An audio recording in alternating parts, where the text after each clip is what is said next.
Good morning. Welcome to the Breakfast News on Rajya Sabha television this Friday morning. I'm Aishwarya Kapoor with you, and we'll be getting all the big news stories from India and across the world in the next 30 minutes.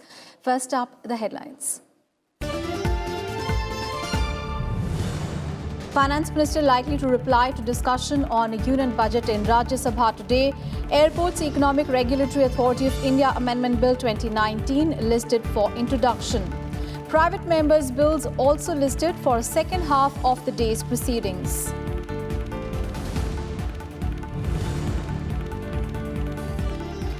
Lok Sabha sits till late to conclude discussion on demands for grants for railways. Union Minister Piyush Goyal likely to reply today. House to take up discussion and voting on demands for grants for road transport and highways.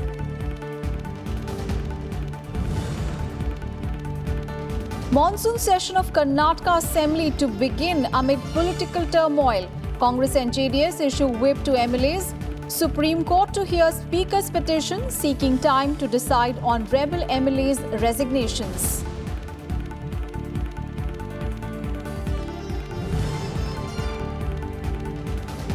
Assam floods displace over 4 lakh people. Army, NDRF deployed for rescue work. Brahmaputra flowing above the danger level. Monsoon rains lash north-east India, even as regions in south face drought. And after 27 years, England enter ICC World Cup final. Beat 5-time champions Australia by 8 wickets. Final against New Zealand at Lord's on Sunday.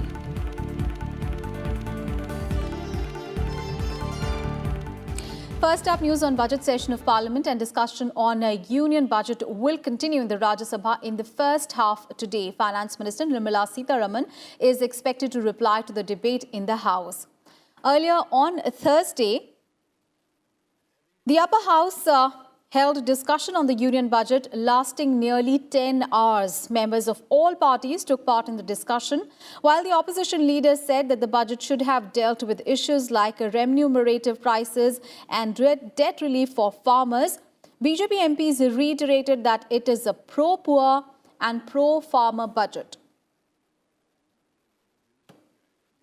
Sir, this budget fails to address the real issues that country is facing today.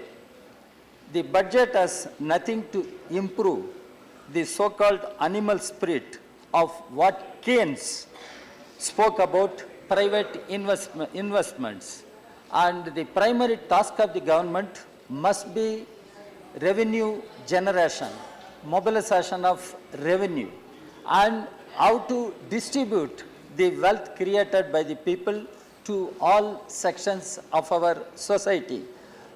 There is no investment that is taking place, both in the private sector as well as in the public sector. So if the investment is not going to take place, then manufacturing will not take place. If manufacturing doesn't take place, jobs will not be created. If jobs will not be created, the economy will be at a slow motion. And that's exactly why this has happened. हमारी सरकार ने GST के द्वारा 2 साल में जो करके दिखाया है, 2 साल में जो हुआ है, यह दुनिया के इतिहास में किसी संघीय ढांचे वाले देश में आज तक नहीं हुआ. This is India, where no man has ever done in the history of the world change things. And I heard a learned, very distinguished member of the opposition trying to laugh at creation of construction of toilets. Sir, our heart is in toilets. Our heart is in houses. Our heart is with the poor people. It's not a red flag. It's not a slogan. We have done it. We have proved it, sir, for 5 years. Also, Bangalore, the entire state, the state has to... And the other legislative business of the day, Union Minister Hardeep Singh Puri will move the Airports Economic Regulatory Authority of India Amendment Bill 2019 for introduction. The Airports Economic Regulatory Authority is a regulator that has the powers to set the tariffs charged at the airports. The amendment is likely to allow the Airport Economic Regulatory Authority to bid out any new airport at a predetermined tariff structure. And as many as 20 private members' bills are also listed in today's agenda for introduction. These include the Reserve Bank of India Amendment Bill 2018, the Right of Children to Free and Compulsory Education Amendment Bill 2018, and the National Commission for Social Security Benefits Bill 2018. Private member bills will be introduced in the House in the second half.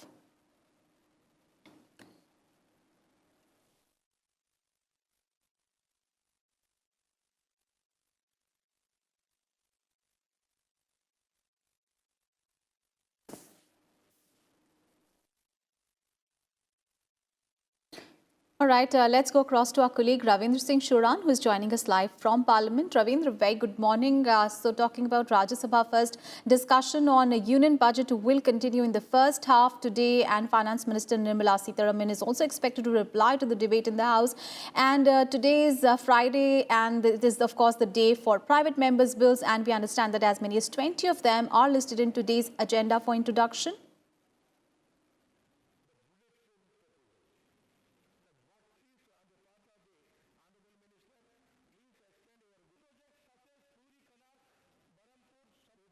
All right, we'll try to connect back to our reporter, but of course a very important day in Rajya Sabha today. The discussion on union budget is going to continue. Finance Minister Nirmala Sitharaman expected to reply to that debate. And the Lok Sabha sat till 11:58 p.m. on Thursday to conclude the discussion on demands for grants for the Railway Ministry. Nearly 100 members participated in the debate, which began on Thursday afternoon and concluded at 11:58 p.m.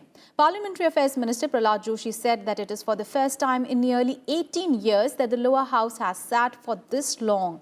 Railway Minister Piyush Goyal is likely to reply to the debate today, following which the demands for grants will be put up for vote.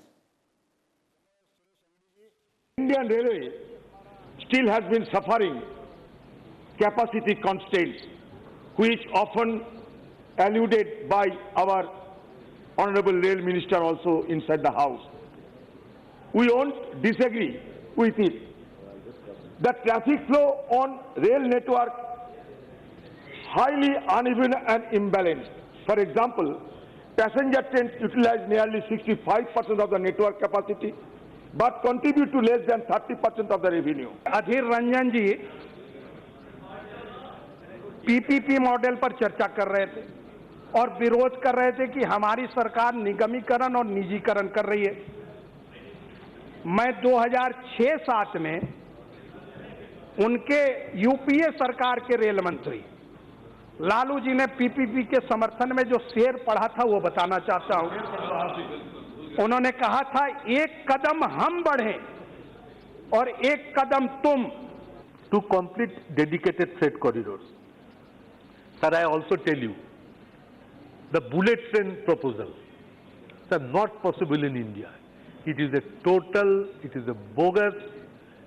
In the Indian soil, bullet trains cannot move, cannot run. और सभी हमारा cabinet colleague और सभी council of minister जो बैठे हैं उनको और सभी सदस्यों को मैं धन्यवाद देता हूं। और अभी सभी स्टाफ, सेक्रेटरी जनरल सहित जो इधर बैठे हुए हैं और बाहर बैठे हुए हैं, सभी को मैं धन्यवाद अर्पित करता हूं। एक आफ्टर 2001 में 96 में हुआ था, 2000 में 21st सेंचुरी में ये नया इतिहास है। मैं सभी को और स्पीकर साहब को और एक बार धन्यवाद समर्पित करता हूं और सभी मीडिया वालों को भी मैं धन्यवाद समर्पित करता हूं। And the House will also take up a discussion and voting on demands for grants for the Ministry of Road Transport and Highways. And in some other legislative business today, the Central Universities Amendment Bill 2019 to amend the Central Universities Act 2009 will be moved for consideration and passing. It aims to set up a central university and a tribal university in Andhra Pradesh in order to increase access and the quality of higher education and also promote avenues of higher education for the people of the state. The bill was introduced on Monday. And over 60 private members' bills by MPs are also listed in today's agenda for consideration and passing. All right, and now let's go across to Ravindrasinghsuran, who's joining us from the national capital. Ravindra, talking first about Lok Sabha, yesterday it sat till 11:58 p.m. to conclude the discussion on demands for grants for the Railway Ministry, and Parliamentary Affairs Minister Prahlad Joshi even terming it as a record. And today, Railway Minister Piyush Goyal is likely to reply to the debate, and after which the demands for grants will be put to vote. And of course, today is Friday, so, legislative business is also listed. How do you look at the day in Lok Sabha today? Good morning, Ashra. That's right. You are hinting that yesterday we were part of history in the making. Yesterday we have seen that history was created by the members of the parliament, the staff of the secretariat, the media, and the security officials. Yesterday the House sat till 11:58, 2 minutes to midnight. Prahlad Joshi, the Minister for Parliamentary Affairs, he has termed it as a record and historic. It has the Parliament has witnessed, excuse me, the Lok Sabha has witnessed the same kind of sitting in 1996 before that, but it is in the 21st century, this is happening for the first time when the House has sat for such a long period. And yesterday, around hundreds of the members of the Parliament, of the Lok Sabha, they participated in the discussion. And let me tell you, Aishwarya, the discussion was of very high quality. The members of different political parties, they raised the questions. The treasury benches, the member of the treasury benches, they have raised various positive aspects of the present budget and also the functioning of the railway. On the other hand, the opposition members, especially the Congress and the Trinamool Congress members, they have raised a lot of issues and raised alarm on the working of the railway, and they have raised that the issues of safety should be the paramount consideration for the railway, and PPP model was also in question as the new government came in. But the treasury benches, they have made it clear that this government is working for the poor, and the present Modi dispensation is the best in working, and more than 73% of accident in the last years have been reduced by the railway. So it was a historic day, and the House sat for a very longer term yesterday, and today we are also expecting that Piyush Goyal, he will give a reply to the discussion which held yesterday. Aishwarya. Yes. All right. Thank you so much, Ravindra, for all those updates there on today's Parliament. And 6 candidates, including MD-MK Chief Vaiko and PMK's Anubhamani Ramados, have been elected unopposed in the biennial elections to Rajya Sabha from Tamil Nadu. DMK's M. Shamugan and P. Wilson, AIA-DMK's N. Chandrasekharan and A. Mohammed Jan have also been elected. The AIA-DMK and the DMK allotted 1 Rajya Sabha seat each to allies PMK and MD-MK respectively as part of an electoral pact ahead of the Lok Sabha elections.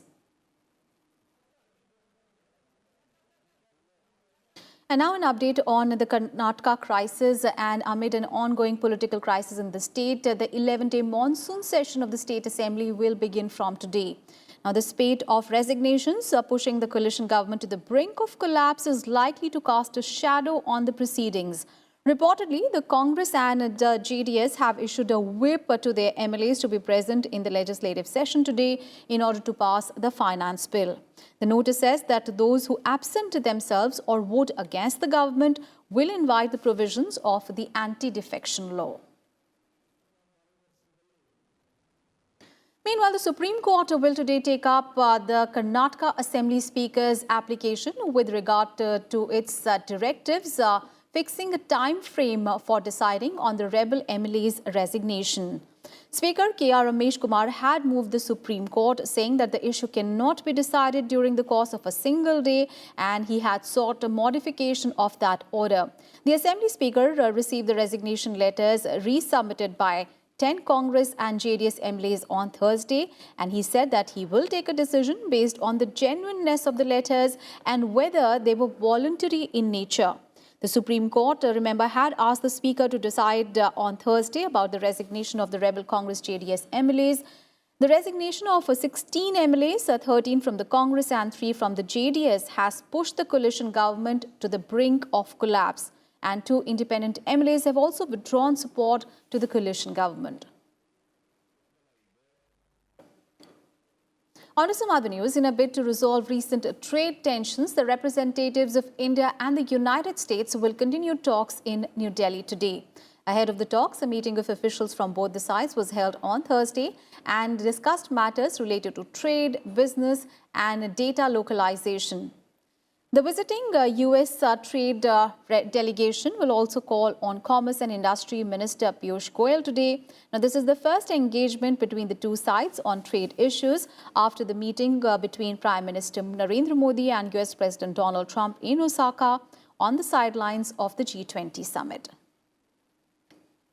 All right, let's get all the updates and a perspective on that story. Akhilesh Suman is now joining us on the phone line. Akhilesh, very good morning. So, very important meet today between US and Indian trade officials. Of course, this coming after PM Modi and President Donald Trump met in Osaka on the sidelines of the G20 summit, where they had agreed to build ties and in fact also sort out thorny trade issues.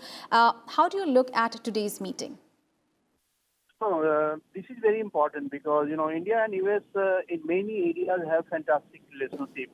But in between trade issues has come and, US has also started thinking that whether we can reassess the whole trade relations between India and USA. And that is why this is the meeting. In Osaka, Prime Minister Narendra Modi and President Donald Trump had decided that we have to resolve the issue amicably without going into any confrontation. So, India has said many times that our tariffs are according to what has been provided to the U.S. for developing countries. And in accordance to that, we have been using tariff on American products. But America insists that India has grown up from its earlier position and it is not now that developing country. It has now reaching the developed country position. So these are the debates that is going on between India and U.S.